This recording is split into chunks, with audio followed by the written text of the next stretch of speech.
1999, I was 22 and I had just graduated from Emerson University in downtown Boston, majoring in screenwriting, specifically in cartoons and children's programming. My debt was pretty bad, so when Nickelodeon Studios offered me an internship at the studio in California, I accepted immediately. I jumped at the chance to get away from the dead-end job at Benjamin Franklin as a tour guide.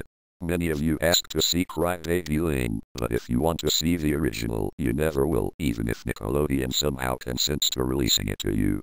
You won't be seeing what was shown on TV, and you sure as fuck won't be seeing the original that Laura made. I don't even think Nickelodeon has the original cut of the movie anymore, and if they do, it's in only backup copies. If the backup copies exist, they must be locked away in some vault along with all the deleted episodes of Ren and Stimpy and the never-before-mentioned episodes of SpongeBob SquarePants. I'm pretty sure the director, Peter Lahr, has the original copy and it's probably on his mantle next to his snuff films, that creepy ass fuck. Anyway, I was hired in 1999 and immediately I was put on a creative production team for the movie Crybaby Lane. It would be almost a year before the movie was due to be broadcast. All in all, it was a pretty low-effort kind of thing. There were only 4 people on the creative team and I was the only steady one. Lahr would replace them on a whim. He said it was to keep it fresh. I thought it was because he was hiding something. And I was right. We had a little over a year to make a made-for-TV movie, not just to write it and cast it, but to film it and get it edited. Lahr didn't work fast at all. After the first 3 weeks we only had the ideas for the first 15 minutes of an 85-minute movie. Lahr, even at this point, was a weirdo. He was tall and lanky, and he carried himself awkwardly. He stuttered when he talked, and sometimes, when you were hunched over a piece of paper during those endless brainstorming sessions, you'd look up, and you'd catch him staring at you, smiling. He'd look away when you caught his eye, and I guess that was the creepiest part. He always looked like he had something to hide. The brainstorm sessions, at first, were alright. We got the premise of it down pat. 2 brothers unleash a demon and they get into mischief trying to get everything back to normal. Not exactly daytime Emmy stuff, but you know, it was an alright start. I thought the movie should be goofy and spooky, kind of like a Courage the Cowardly Dog sort of deal. However, from the very beginning, Lahr made it clear that he wanted the film to be as scary as possible. He didn't want it to be cheap thrills with a good wholesome ending. He wanted to push it farther than Are You Afraid of the Dark ever dreamed of. And I guess he did. It was about 3 weeks into production when I first noticed something. Lahr had the absolute power of persuasion over everyone else in the creative production team. No one fought him, and by the 3rd week, he was already suggesting some morbid things. I remember he said he wanted the little brother to die halfway through the movie, getting hit with a dump truck. I immediately shut it down. I was the only one who said anything, and it stayed that way until I left the studio entirely and never came back. At first, cannibalism and other fucked up shit was kept to jokes and tasteless comments, but as time went on, it became more and more overt. I'd give him an idea, which most of the time he would end up using, like, how about the movie starts with a morbid undertaker who reads them stories? To which he'd reply, yeah. And then he can cut them up into little pieces and force-feed them to his dog. He made those jokes a few times in the early stages. Then he got serious. He'd stand up like he was Jesus or something, clear his throat loudly, and proclaim his idea. I'd be the only one to shoot it down. Every fucking time. One day, near the end of our brainstorming sessions, Lahr cleared his voice and stood up. We all fell silent and looked at him like we normally would. He stood up and said, "Gentlemen and females, I have an idea." I remember what he did.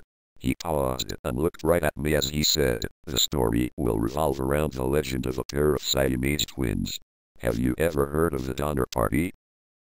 Everyone nodded except for me. I didn't like where the conversation was going. They ate themselves when it got cold. They ate each other. Everyone nodded again. I closed my eyes. What would Siamese twins do if they had nothing to eat? Would one wait until the other twin dies, then consume her own sister's flesh? Would they claw out each other's eyes until one of them died, then dine upon them like a vulture, tearing at the skin of a dead deer? I do not know. It is interesting indeed. I didn't know what the fuck I was hearing. I opened my eyes and looked around the room. No one was fucking moving. Everyone's eyes were on Laura except for mine, and when I looked at him, he was still staring at me. Children like violence, they revel in it. Children like to be scared. So we'll scare them, won't we, Johnny? He leaned over the table, getting pretty damn close to my face. His breath smelled like decaying shit. I stared back at him. I think you're fucked up, to be honest. He smiled, then backed away. Oh, I'm fucked up all right, but you have to be fucked up to survive in this cutthroat world. His grin expanded. Literally. Right now, I'm going to show you some pictures that will spark some of your imaginations. He got up and locked the door from the inside. I stood up and said, "What the fuck are you doing?" Let's not make any errors in judgment, Jonathan. Sit down. No, sit. For some reason, I did. Laura pulled out one of those shitty overhead projectors. He turned on the switch and he shouted in an unusually high and semi-frantic voice. This is the fucking news we need to continue with this pro-fucking-duction. This is what every child should see. His eyes bulged in his head. He put the image down on the glass surface of the overhead. It was silent. The image was in black and white, but it was grainy. I could vaguely make out a boy lying on a brick floor, his arms cut off and his bloody little nub black dots. The only thing that was clear was his face. He was bleeding from the mouth. Laura almost threw the paper off the overhead, slamming down another one. It was a zoomed-in shot of the boy's face. It was in color. The blood trickled from his open mouth onto the brick floor, his eyes shut, grimy blood underneath his eyebrows and eyelashes. Then, his eyes opened, and I screamed. No one else in the fucking room did, and it died in infancy, the shrillness ringing in the air. The pupils were completely black. The rest of the eye was normal. The longer I stared, the more the eyes opened, widening and widening until it looked like the skin above his eyebrows and eye sockets was going to rip in half. Then they started to bleed. Blood started as a trickle, and I swear to God I could hear it.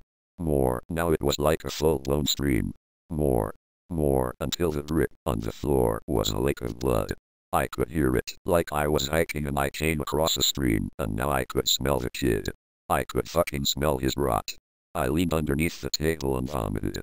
When I rose back up, the images were gone. Everyone else in the room was expressionless. Laura turned on the lights. You may go, he said, unlocking the door. I walked through those fucking doors, and I never came back. This happened near the end of the brainstorming process, and by the time I left the casting was done and the script was almost fully written. They were desperately behind schedule. I think Laura planned it that way so there wouldn't be time for proper editing. I never watched the real thing when it aired, but I heard from a friend who was working at the editing department that they had to cut a good 15 to 20 minutes of disturbing footage from the film before it was fit to be released, and it was only fit to be released. They didn't have enough time to check the footage frame by frame. I guess he got his wish, unless they cut every single scene that had the pictures in them. Every child watching Crybaby Lane has an unconscious memory of those pictures, and I weep for them, I really do. They fucked me up, and as I write this to you, it will be last thing I'll ever write before I slit my throat and before blood splatters all over this fucking computer screen. There's something I should tell you first, though. Early on, Laura posed an idea of the two brothers capturing a squirrel, putting said squirrel in a jar and slowly drowning it before filling the jar with sand and dropping it into the bottom of a pond. Soon after this was suggested, Sandy from SpongeBob SquarePants appeared in Tea at the Treedom. Laura also suggested, in one scene of the movie, for a man with a squid-like nose to take off his pants in front of the two boys and rape them off camera, but heavily implied. Squidward soon appeared as a major character in SpongeBob SquarePants. It was suggested that the two step-brothers, forced to live in the same house after the first one's mom was found dead in a shallow grave, her body heavily cannibalized by her own husband, a local weatherman. A show with a vaguely premise, Drake and Josh, started in 2004, and the stepfather is indeed a weatherman. Laura also suggested the younger brother have a doghouse in which he keeps various animal fetuses encased in acid that he regularly uses to poison his mother to have sex with his abusive stepfather. As told by Ginger, debuted soon after. A man who captures the souls of children in a vacuum cleaner and sends them to Hades.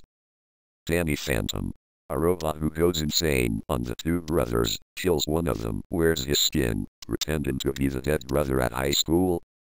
My life as a teenage robot. The list goes on and on. Nickelodeon knows, and they're continuing the legacy of lore, sometimes subtly and sometimes overtly. And there's nothing you and I can do about it. That creepy as fuck.